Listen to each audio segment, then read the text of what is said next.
دروازے کے آگے گاڑی کھڑی، ہر دروازے کے آگے موٹر سائیکل، اللہ کرے 10 موٹر سائیکل ہوں، اللہ کرے 10 گاڑیوں ہوں۔ میرے عزیزوں، میں پرسوں حضرت رائے پوری رحمت اللہ علیہ کے خلیفہ کے پاس بیٹھا ہوا تھا، حضرت صوفی دین محمد صاحب 98 سال کی عمر ہے، 12 تاریخ کو حضرت فرما رہے تھے عبدالحنان مجھے کوئی نصیحت کر دو۔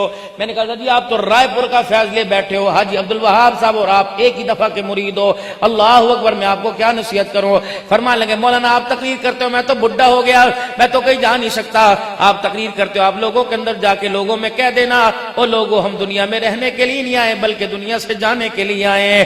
رہنے والا سامان بکھیڑا نہیں کیا کرتا، نہ کھیڑا نہیں کیا کرتا، بلکہ اپنے سامان کو باندھ کے رکھتا ہے۔ او لوگوں کرائے کے مکان کو سجاتا نہیں بندہ، اپنے اصلی مکان کو سجاتا ہے۔ ہمیں عقل مند کون کہے گا؟ پی ایچ ڈی کرنے والے بھی بے عقلی سے کام لے رہے، ڈاکٹری کرنے والے بھی بے عقلی سے کام لے رہے، دیندار دنیا دار سارے کے سارے اس وقت بے عقل بنے ہوئے، جہاں سے میرے عزیزوں اٹھا کے دھکے دے دے کر مسجد کے اندر اعلان کر حضرات یہ عبد الرحیم کی طرف سے اعلان ہے، عبدالحنان کی طرف سے اعلان ہے، سارے آ جاؤ، ابے کی 4 پائی کو اللہ اکبر کندھا دے دو۔ میں ایک جوان ہوں اکلوتا، اگر ہم 4 بھائی ہوتے تمہیں نہ بلاتے، ایک طرف سے کندھا میں دوں گا، قبرستان 4 میل کے فاصلے پر ابا کے جنازے کو لے کے جاتا تھک جاؤں گا، آؤ میری مدد کرو۔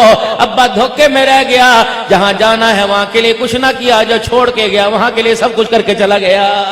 دھوکہ یہ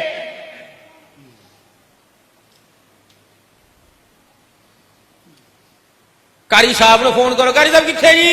ہمیں کچھ نہ لے، قاری صاحب بولو جی ابا جی فوت ہو گئے، ابا جی چادر، اچھا کر جا اپنی خالہ نو کہہ دے، باجی نو کہہ دے، مولوی نو کہہ دے، چابی دے دی کمرے دی، سپیکر دی الماری دی۔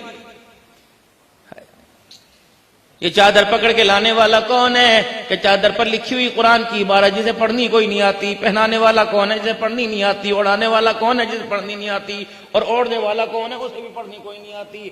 مسجد کے اندر چلے گئے، نماز جمعہ کے بعد فوراً جنازہ ہے، اے چرپائی تے اے میت لیٹی ہوئی، اوپر اس کے چادر پھولوں والی کلمے والی ساری ڈلی ہوئی۔ اب مولوی صاحب کرے سفید درست فرما لو، چٹی پگڑی باندھ کے عبدالحنان جھوٹ بول رہا ہے، کہہ رہا ہے سفید درست فرما لو، کہتا ہے 4 تکبیر نماز جنازہ فرض کفایہ، سناؤ واسطے اللہ تعالیٰ کے۔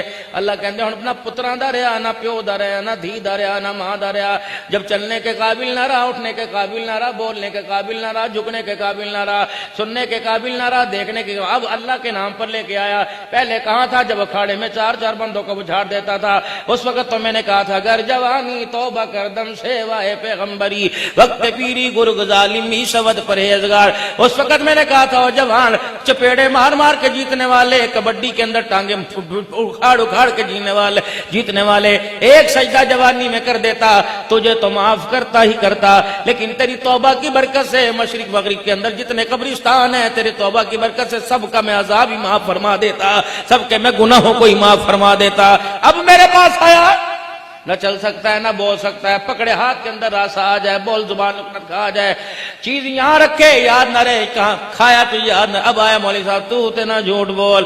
میں نے کہا نہیں، کفن بھی چٹا لے کے آیا، نہلانے والے نے بھی وضو کیا تھا، پانی ڈالنے والے نے بھی وضو کیا تھا، ارد گرد جو عورتیں کھڑی اللہ اکبر بہن ڈال رہی تھی، انہوں نے بھی کلمے پڑھ کے سنایا، چادر ڈال کے میں لے کے آیا۔ الہ العالمین میں تو سچ کہتا ہوں، اللہ سے فرماتا ہے پڑھ چادر پہ کیا لکھا ہوا؟ میں نے کہا یا حی یا قیوم لکھا ہوا، یا اللہ یا رسول لکھا ہوا، یا اللہ مدد لکھا ہوا، یا رسول اللہ مدد لکھا ہوا، لا الہ الا اللہ محمد الرسول اللہ لکھا ہوا، 6 کلمے لکھے ہوئے۔ قسم اٹھا کے بتاؤ کلمے میرے یہودیوں کے، کلمے میرے نصرانیوں کے ہیں، اور مسلمانوں کسی نصرانی کو کھڑا کر لو وہ دین سارا پڑھ کے سنائے گا، مسلمان کو کھڑا کرو قرآن پڑھ کے نہیں سنائے گا۔